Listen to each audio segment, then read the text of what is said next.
Vocês acompanharam a polêmica recente do CEO da G4 sobre todo aquele negócio que aconteceu com os stories, mas tem uma coisa que vocês não repararam. E esse pequeno erro, assim como na G4, pode também destruir a tua reputação, o teu negócio. Porque é um assunto que você tem que estar preparado. A crise um dia vai vir. O problema um dia generalizado, o caos ou alguma coisa pode acontecer na tua empresa. E como que você vai agir para isso? Para você saber cada um desses detalhes, você precisa estar ligado aqui nesse episódio que está fantástico. Eu trouxe alguns pontos que pode te ajudar você, empresário, a gerir essa crise no momento que ela chegar. Meu nome é Demo Oliveira e seja bem-vindo a mais um episódio do Papo de Expansão. E hoje nós vamos falar sobre gestão de crise. Afinal, o que é gestão de crise? Como cuidar da gestão de crise? Como agir no momento de uma gestão de crise? Para começar, vamos nos situar em alguns exemplos de crise. Vários exemplos na nossa história, da nossa vida recente, tivemos que gerenciar crises. Quem não lembra da crise do Covid? A gente não podia sair de casa, não podiam trabalhar. Quem não lembra casos como o celular da Samsung, que explodiu a bateria em algum lugar do mundo e a Samsung teve que gerir ali de forma sábia aquela situação? Quem não lembra do caso recente do Thales, fazendo um comentário e a empresa teve que se posicionar? Outras crises menores, como, por exemplo, um recall de um carro, um problema de um sócio que não era aquilo que você acha que deveria ser, um problema exato. Quem não lembra do problema do Todinho, que no Todinho tinha algum problema ali na formulação e estava prejudicando crianças? Como agir nesse sentido? Não é fácil, não é trivial, mas sempre há uma resposta certa para você, empresário, conseguir conduzir essa situação. Dentro da minha carreira, como mais de 20 anos aí como executivo de empresas e muitas vezes hoje como consultor, ajudando empresas a fazerem os negócios delas crescerem, algumas têm algumas situações que pode vir a gerar uma crise. E sabemos que nós não temos uma bola de cristal, não podemos adivinhar o futuro, mas nós podemos saber qual a barragem que está pronta para estourar. A gente consegue saber qual o produto que está pronto para dar um problema. A gente consegue saber qual é a crise existencial que vai acontecer. As tuas finanças da sua empresa, será que vai gerar uma recuperação judicial? Você consegue sentir se vai faltar matéria-prima para o produto que você produz? Tem vários cheiros que um bom empreendedor consegue entender, um bom líder de negócios consegue entender. Então, a primeira coisa que você precisa fazer é ter modelos de analisar a situação atual do seu negócio, da tua empresa, do teu ganha-pão. O que efetivamente você faz que pode vir a gerar um risco. Exemplo, um mau atendimento, um produto mal feito, uma reclamação não tratada, uma administração financeira horrível, a falta de análise do mercado para saber se o teu segmento vai continuar ou não vai continuar, a falta de análise geopolítica, se você é dependente de um país e aí você está mudando o governo e entra um governo autoritário que impede de você comprar a tua matéria-prima daquele país, é uma crise significativa. Como que você vai gerir esse caos? A crise vem em um momento. Você precisa analisar isso. Uma falta de controle de um executivo de uma empresa que muitas vezes se posiciona errado a favor de A, a favor de B, ou não se posiciona, e as marcas estão atrás disso. Então a primeira coisa que você tem é mapeamento de risco de caos. Você fala, pô, mas isso é para grandes empresas, isso é para Samsung, que você trabalha na Samsung. Não, eu faço aqui na consultoria. Eu vejo o NPS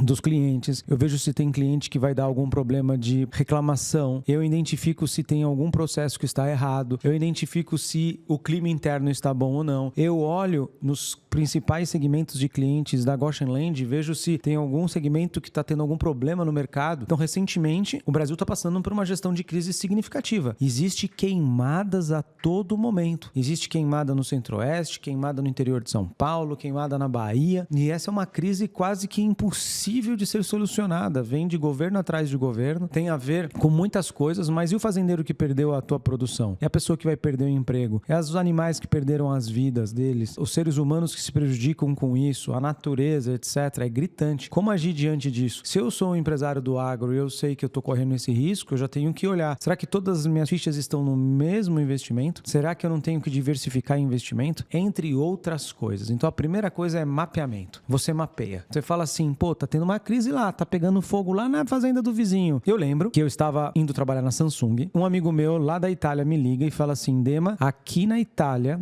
as pessoas estão morrendo, as pessoas estão pegando essa gripe chamada Covid e elas não estão sobrevivendo, as empresas estão fechadas. No meu pensamento, a primeira coisa que eu pensei, eu falei assim, cara, não vai chegar isso no Brasil, impossível. Eu tô aqui andando com meu carro na rua indo trabalhar. A Itália tá longe do Brasil. Aí ele falou assim, é um tsunami, se prepara. Naquele exato momento, eu comecei a ficar com a anteninha ligada, justo e feito. Deu uma semana, as empresas no Brasil estavam todas fechadas. Muitas mortes aconteceram acontecendo essa doença vindo com força total no Brasil. Ali foi um presságio. Ali nós precisávamos ir no supermercado para comprar álcool com antecedência, entre outras coisas, enquanto também outras empresas estavam ali faturando milhões, que saíram do físico, foram para o digital e assim por diante. Então é um caminho a ser feito. Então a primeira coisa é você mapear 100% dos riscos do negócio ou do ambiente, assim por diante. O segundo ponto, você como empresário, uma hora que vem aquele desastre empresarial, aquele caos no negócio, eu fiz algumas anotações aqui muito interessantes, é você estabelecer um plano de crise. Exemplo, antes de acontecer o Covid no Brasil, qual o plano de crise que você vai gerir? Antes de algum gerente da tua empresa, diretor ou CEO se posicionar numa visão contrária ao que a empresa acredita, você precisa ver o que a pessoa pode falar ou não. Eu, como executivo da Samsung, eu não podia falar tudo. A pessoa de relações públicas, ela falava, Dema, esse assunto você pode falar, esse assunto você não pode falar, isso você pode comunicar, isso você não pode comunicar, porque se eu comunico errado, se eu falo algo errado, eu prejudico a empresa como um todo. Mesmo se a minha opinião pessoal prevalece sobre os meus gostos, mas se eu tô sobre a liderança de uma organização, a empresa tem que se preocupar. Então, antes da crise chegar, estabeleça um plano de crise. Quais são as áreas na tua empresa que você fez o mapeamento e uma vez feito o mapeamento, você fala, opa,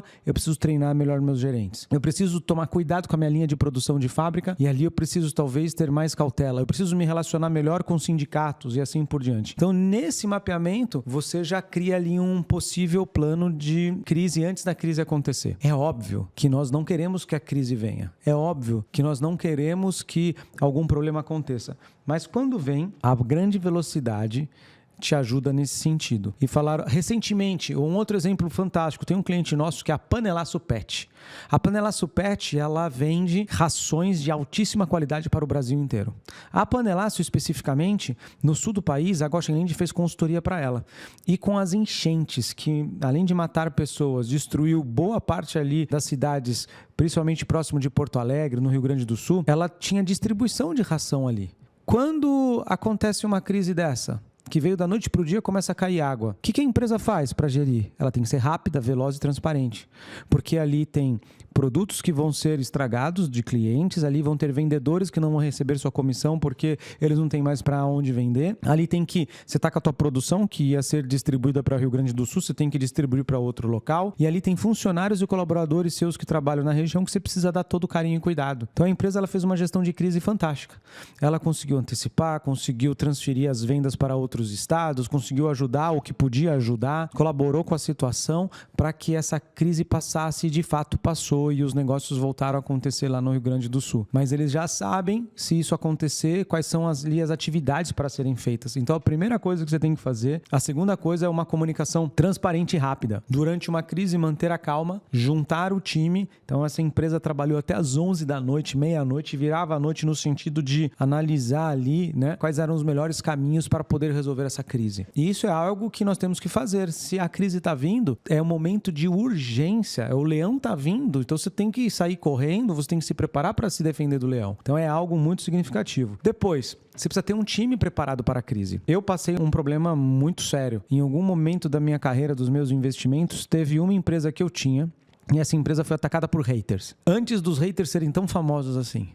Esses haters, eles pegaram algo que não era verdade. Eu acho que foi um ataque de um concorrente e ele usou ali um grupo de pessoas para falar mal da empresa que eu investia. E eu tive que buscar ajuda psicológica, tive que buscar ajuda financeira, tive que buscar ajuda jurídica.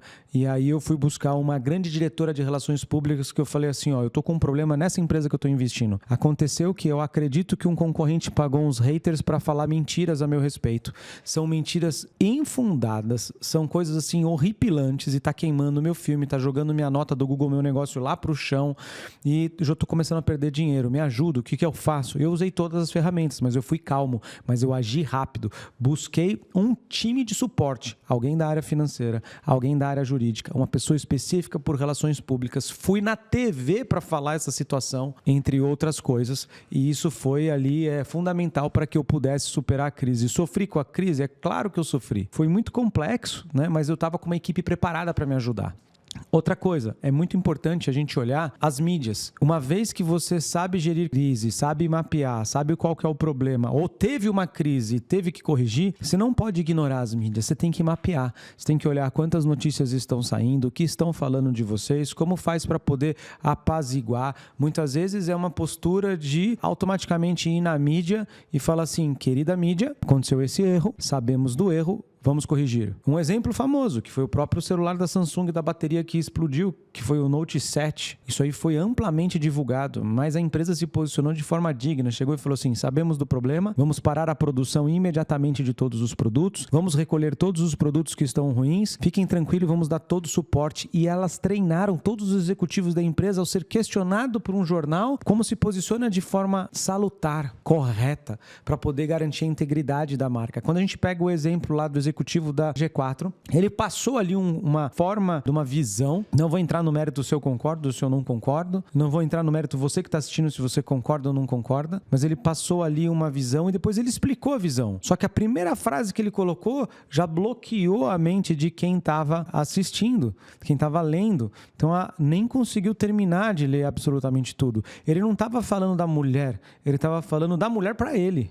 Só que isso era talvez uma visão que a empresa poderia falar, Thales, toma cuidado, porque se você expor assim, você pode prejudicar a imagem da empresa. Vamos ser mais ponderados na forma que é escrita, na forma que é falado. E talvez acho que foi esse tom.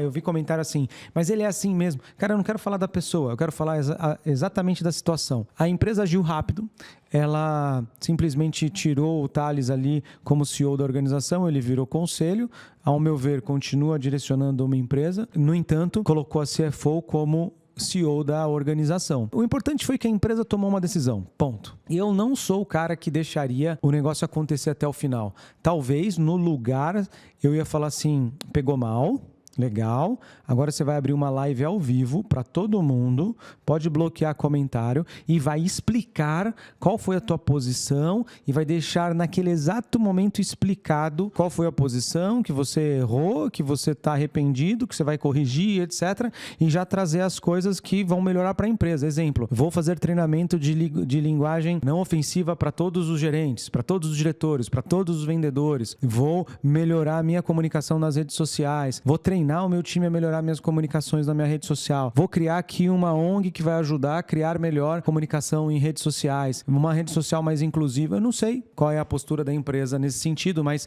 você pode criar várias outras ações no sentido de conseguir melhorar e atenuar esse problema que aconteceu. Daqui a um tempo, isso vai ser esquecido. Já está sendo esquecido. As trends já começam a diminuir. Mas o calor do momento muitas vezes faz a gente tomar decisões que podemos se arrepender no futuro. Então, para você que está me ouvindo, não importa o tamanho da tua empresa, não importa qual área que você trabalha, é importante mapear, importante antecipar, importante criar uma equipe para te ajudar diante das crises que vão vir, pode ser de problemas naturais, pode ser do que for, mas é importante agir rápido, agindo rápido para que você possa ter ali um monitoramento constante, inclusive das mídias. E por fim, analise o pós-crise. Pontue o pós-crise. Como é que foi? Corrigimos? Qual nota nós daríamos para a nossa empresa diante da situação, diante do Covid, diante de um desastre? Se eu sou um restaurante ali na região de Brumadinho, como que eu vou tratar isso? Eu vou perder os clientes? Diante de uma situação, de um produto meu, de uma pessoa chave da minha empresa que ela ficou doente, pegou câncer, morreu, você vai contratar rápido?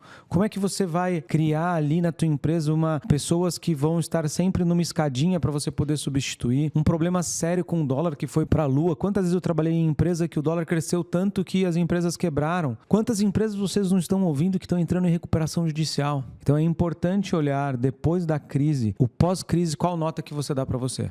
Porque uma coisa é certa, a crise vai vir. O quanto preparado você está para poder suportar uma crise, poder suportar um caos empresarial? Acredito que essas dicas vão te ajudar em todo esse processo. Não só acredito, como tenho certeza. Eu também, sabe o que eu tenho mais certeza? Que você adorou esse episódio e que nós vamos nos ver no próximo episódio do Papo de Expansão. Um abraço e até lá.